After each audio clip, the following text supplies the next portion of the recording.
Привет всем, дорогие друзья! Сегодня в гостях у нас вот такой вот интересно красивый автомобиль Kia Carnival 2020 года автомобиль.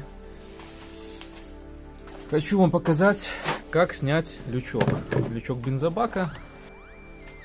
В некоторых автомобилях приходится разбирать локер и снимать саму гильзу вот эту вот пластиковую.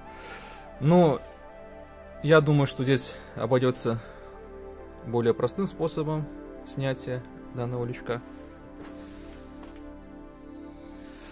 Вот сам пластиковый каркас, механизм. Нам нужно разъединить сам лючок и данный механизм. Аккуратно беремся за лючок и нам нужно отогнуть данный пластиковый язычок и тянем на себя.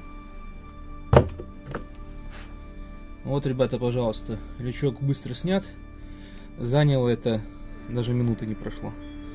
Лючок у нас в руках, так что сейчас я пойду подбирать краску и буду подкрашивать данный автомобиль.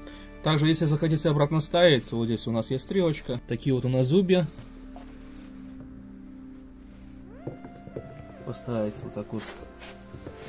Вот мы представляем наш лючок. И надо вот эти зубья попасть в эти пазы.